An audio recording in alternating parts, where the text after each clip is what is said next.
పరశురామ చరిత్ర. భారతీయ ఇతిహాసాలలో మహర్షి పరశురాముడు ఒక అపూర్వమైన వ్యక్తిత్వం. ఆయనే విష్ణువుకు ఆరో అవతారం, శ్రీమహావిష్ణువు దశావతారములలో ఆరో అవతారం. పరశురాముడు భూలోకంలో క్షత్రియ దురహంకారాన్ని నిర్మూలించి ధర్మాన్ని స్థాపించిన మహాత్ముడు. ఆయన జీవితం తపస్సు, కోపం, త్యాగం, న్యాయం, మరియు గురుభక్తికి మూర్తిరూపం. జననం మరియు వంశం. పరశురాముడు భృగువంశంలో జన్మించాడు. ఆయన తండ్రి ఋషి జమదగ్ని, తల్లి రేణుక. జమదగ్ని మహర్షి సత్యవ్రతుడైన, సత్యనిష్ఠుడు, వేదవేత్త. ఆయన సకల యజ్ఞాలు, హోమాలు నిర్వహిస్తూ ఆశ్రమంలో నివసించేవాడు. రేణుకదేవి మహాపతివ్రత. ఆమె పవిత్రత వల్ల ఆమెకు అపారమైన శక్తి ఉండేది. భృగు మహర్షి వంశానికి పరశురాముడు గర్వకారణం. భృగుకుల తిలకుడు అని ఆయన్ని పిలుస్తారు. బాల్యం మరియు విద్యాభ్యాసం. పరశురాముడు బాల్యంలోనే మహావీరుడు. ఆయనకు దైవభక్తి, తపస్సు, మరియు యుద్ధ విద్యలపై మక్కువ. ఆయన శివుడిని ఆరాధించి, పరశు అనే దివ్య ఆయుధం, కత్తి, కొడవలి మిశ్రమమైన ఆయుధం ను వరంగా పొందాడు. అందుకే ఆయన పరశు ప్లస్ రామ సమానము పరశురాముడు అని ప్రసిద్ధి చెందాడు. ఆయన తపస్సుతో శివుని కృపపాత్రుడై, దివ్యాస్త్రాలు, శాస్త్రజ్ఞానం, యుద్ధ విద్యలలో అగ్రగణ్యుడయ్యాడు. ఆయనకు శివుడు జయ అనే దివ్యరథాన్ని కూడా వరమిచ్చాడని పురాణాలు చెబుతాయి. జమదగ్ని ఆశ్రమం మరియు ధర్మజీవనం. జమదగ్ని మహర్షి తన ఆశ్రమంలో భార్యతో, కుమారులతో కలిసి ధర్మపరమైన జీవితం గడిపేవాడు. ఆయన వద్ద కామధేను అనే దివ్యగోవు ఉండేది. ఆ గోవు ఏదైనా కావాలన్నా దానిని సృష్టించగల శక్తి కలది. జమదగ్ని ఆ గోవును యజ్ఞాలు, అతిథి సత్కారాలు కోసం ఉపయోగించేవాడు. ఒకసారి హైహయ రాజు కార్తవీర్యార్జునుడు, సహస్రబాహువు అని ప్రసిద్ధుడు, తన సైన్యంతో జమదగ్ని ఆశ్రమానికి వచ్చాడు. ఆయనకు కామధేను గోవు యొక్క దివ్యశక్తి తెలిసి దానిని తీసుకెళ్లాలని కోరాడు. జమదగ్ని అంగీకరించకపోవడంతో కార్తవీర్యార్జునుడు బలవంతంగా కామధేనును తీసుకెళ్లాడు.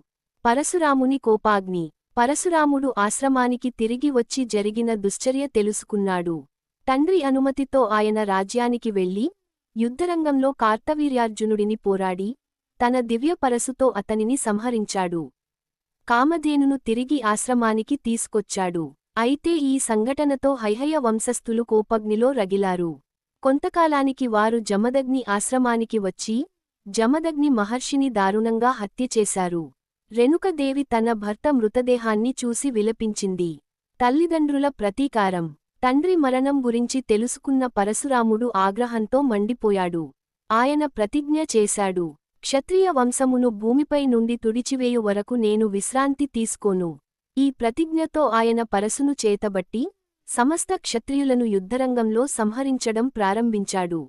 పురాణాల ప్రకారం, ఆయన 21 సార్లు భూమి మీద ఉన్న క్షత్రియ వంశాలను నాశనం చేశాడు. ప్రతిసారి ఆయన భూమిని బ్రాహ్మణులకు సమర్పించి, క్షత్రియ దురహంకారాన్ని తొలగించాడు. భూదానం మరియు కర్ణాటక, కేరళ ప్రాంతాల ఆవిర్భావం. పరశురాముడు క్షత్రియుల నుండి భూమిని దక్కించుకున్న తర్వాత, దానిని బ్రాహ్మణులకు దానం చేశాడు. ఆయన సముద్రానికి వెళ్లి దక్షిణ దిశలో భూమిని కోరాడు. సముద్రుడు ఆయన భక్తిని చూసి, తన జలాలను వెనక్కు తగ్గించి, కొత్త భూమిని ఇచ్చాడు. ఈ ప్రాంతమే తరువాత కాలంలో కేరళగా ప్రసిద్ధి చెందింది.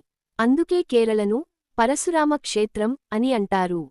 ఆయన భూదానం చేసిన తర్వాత కూడా తపస్సులోనే నిమగ్నుడయ్యాడు.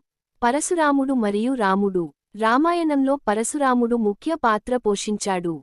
రాముడు శివధనుస్సును విరిచినప్పుడు, సీతాస్వయంవరంలో, పరశురాముడు అరణ్యవాసం నుండి బయలుదేరి కోపంతో రాముని ఎదిరించాడు.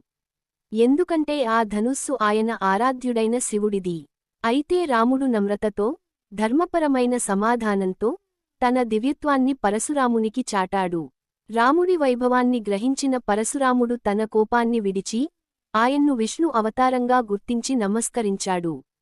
అప్పుడు ఆయన తన పరశును వదిలి, తపస్సుకు తిరిగి వెళ్లాడు. గురుభక్తి మరియు యుద్ధ విద్య. పరశురాముడు కేవలం తపస్వి కాదు, ఆయన మహాయోధుడు కూడా. ఆయనను బ్రాహ్మణ క్షత్రియుడు అంటారు. అంటే, బ్రాహ్మణ వంశంలో జన్మించి, క్షత్రియ ధర్మం ఆచరించిన వాడు. ఆయన అనేక శిష్యులకు యుద్ధ విద్య బోధించాడు. వీరిలో ముఖ్యులు భీష్ముడు, ద్రోణుడు, కర్ణుడు. కర్ణుడికి ఆయుధ విద్య బోధించినప్పుడు ఆయన కర్ణుడి క్షత్రియ వంశుడని గ్రహించి శాపం ఇచ్చాడు, నీకు అత్యవసర సమయంలో నేర్చుకున్న విద్యలు గుర్తు రావు అని. ఆ శాపమే కర్ణుడి జీవితాన్ని మార్చింది. పరశురాముని తపస్సు మరియు అనంతజీవి స్థితి. పరశురాముడు దశావతారాలలో ఎప్పటికీ జీవించి ఉన్న ఏకైక అవతారం. ఆయన మహర్షిగా హిమాలయ ప్రాంతాల్లో తపస్సు చేస్తూ ఉన్నారని పురాణాలు చెబుతాయి. కలియుగంలో కూడా ఆయన జీవించి ఉంటారని, కల్కి అవతారానికి ఆయుధ విద్య బోధిస్తారని విశ్వాసం ఉంది. ధర్మం మరియు సందేశం. పరశురాముని చరిత్ర మనకు బోధించే విలువలు ఎన్నో. తపస్సు మరియు నియమం. శివభక్తిగా ఆయన తపస్సు అచంచలంగా నిలిచింది. తల్లిదండ్రుల పట్ల భక్తి, తండ్రి ఆజ్ఞకు విధేయత, తల్లి పట్ల కరుణ, అన్యాయం పట్ల ఆగ్రహం, ధర్మాన్ని రక్షించడానికి అవసరమైనప్పుడు శస్త్రం పట్టడం, దానం మరియు త్యాగం, సమస్త భూమిని బ్రాహ్మణులకు సమర్పించి, స్వార్థం లేకుండా జీవించడం.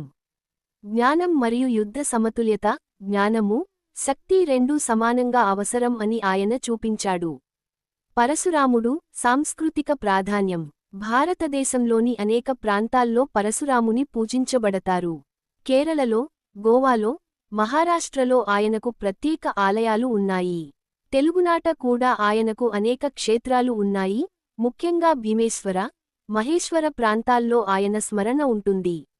ఆయన కథలు మహాభారతం, రామాయణం, పురాణాలు, విష్ణు పురాణం, భాగవతం, భవిష్య పురాణం మొదలైన గ్రంథాలలో విస్తారంగా ఉన్నాయి. ఉపసంహారం. పరశురాముడు ధర్మాన్ని స్థాపించిన యోధతపస్వి. ఆయన జీవితం మనకు ఒక స్ఫూర్తి, శక్తి ఉన్నవాడు ధర్మాన్ని కాపాడాలి అనే సత్యాన్ని గుర్తు చేస్తుంది. ఆయన శాంతి, నియమం, తపస్సు, న్యాయం మరియు భక్తి యొక్క మూర్తిరూపం. ఆయన అవతారం మనకు సమతుల్యతను నేర్పిస్తుంది. కోపం కూడా ధర్మపరమైనదై ఉంటే అది శాంతి సాధనానికి మార్గం అవుతుంది.